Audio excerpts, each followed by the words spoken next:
और अब करते हैं क्वेश्चन नंबर 4। क्वेश्चन नंबर 4 है, क्वेश्चन नंबर 4, HCF 306 657 बरोबर 9 है, तो LCM 306 657 ज्ञात कीजिए। यह आपका प्रश्न नंबर 4 है। तो लीजिए हल करते हैं प्रश्न नंबर 4। सबसे पहले आपको HCF दिया हुआ है 9, तो इसका सूत्र है HCF इंटू LCM बरोबर प्रथम संख्या गुणा द्वितीय संख्या।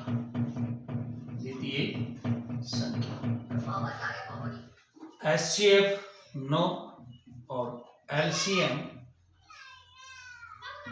बरोबर प्रथम संख्या 306 और द्वितीय संख्या है 657। LCM ज्ञात करना है हमको, तो LCM बरोबर गुणा की संख्या किसमें चल जाएगी, भाग में। पक्षांतर करने पर गुणा की संख्या भाग हो जाती है, तो हम भाग दे देंगे कितने का, 9 का भाग देंगे हम। तो 9 से 306 को काट देंगे और ये कटेगा 9 3 27 और 9 चौका 36, यानी कि 34 बार कट रहा है। तो LCM हो गया आपका 34 गुणा 657।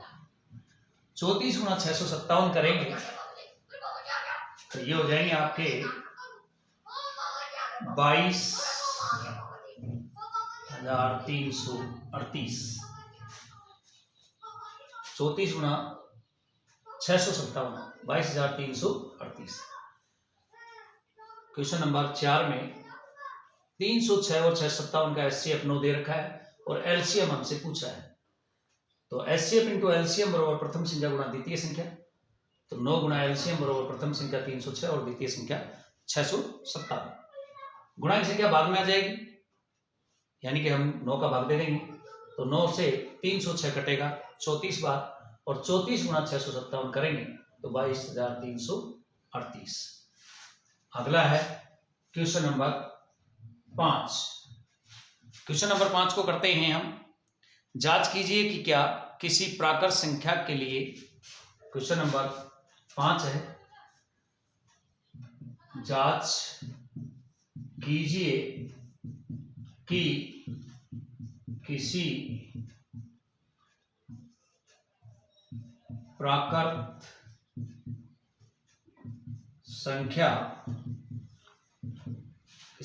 संख्या के लिए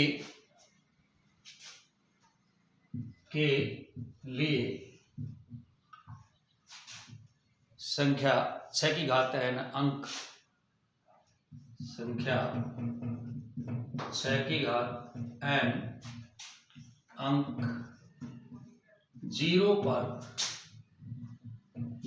पर समाप्त हो सकती है। जांच कीजिए कि किसी प्राकृत संख्या के लिए संख्या 6 की घात n 0 पर समाप्त हो सकती है। ये क्वेश्चन नंबर 5 है।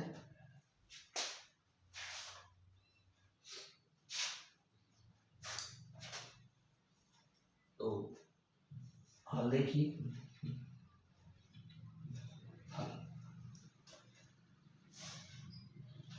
किसी संख्या e की घात n 0 पर समाप्त होने के लिए संख्या के गुणनखंड 2 की घात n इंटू 5 की घात m के रूप में होना चाहिए। अतः अब हम होना चाहिए, लेकिन 6 की घात n बरोबर के गुणनखंड 2 गुणा 3 है, जो 2 की घात n इंटू 5 की घात m के रूप में नहीं है। अतः 6 की घात m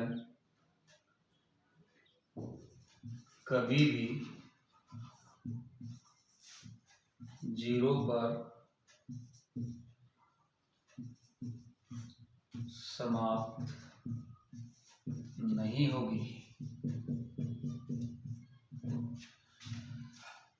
प्रश्न में कहा गया है कि किसी प्राकृत संख्या 6 की घात n 0 पर समाप्त हो सकती है।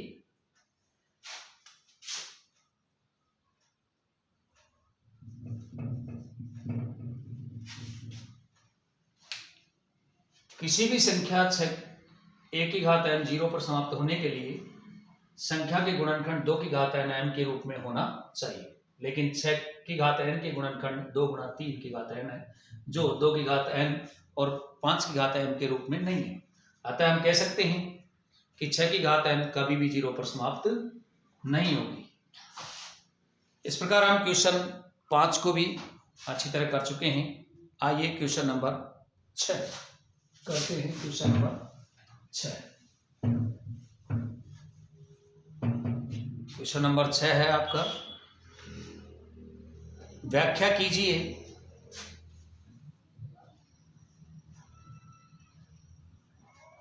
व्याख्या कीजिए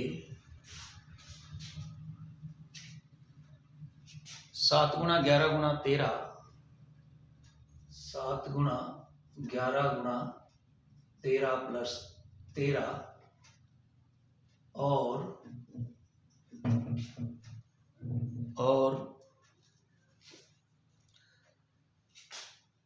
7 गुणा 6 गुणा 7 गुणा 6 गुणा 5 गुणा 4 गुणा 7 गुणा 6 गुणा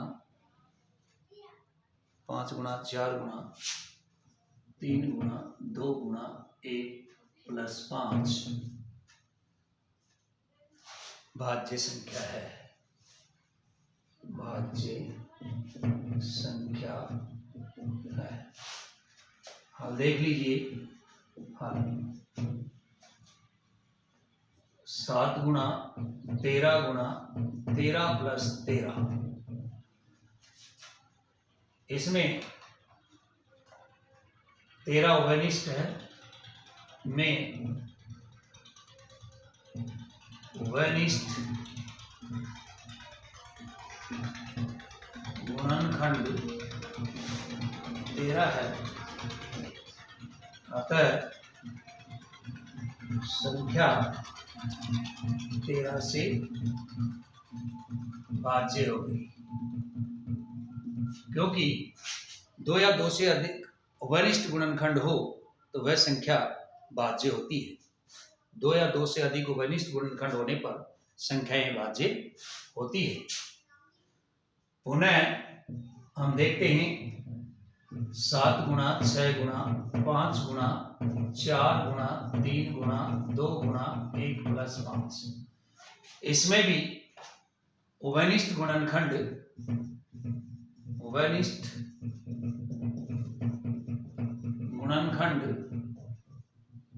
5 है। अतः संख्या 5 से भाज्य है। इसका मतलब ये संख्या, अतः ये संख्याएं भाज्य है, भाज्य संख्याएं हैं। अतः ये संख्याएं भाज्य संख्याएं हैं, क्योंकि 2 या 2 से अधिक गुणनखंड अगर किसी संख्या में उपनिष्ठ है तो वह हमेशा भाज्य संख्या होती है। यह है क्वेश्चन नंबर 6। और आइए क्वेश्चन नंबर 7 इसको भी कर लेते हैं। क्वेश्चन नंबर 7, क्वेश्चन नंबर 7 है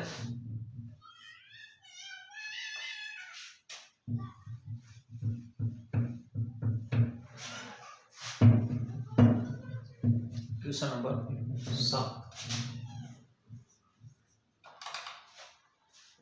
एक वर्ताकार खेत के मैदान के चारों ओर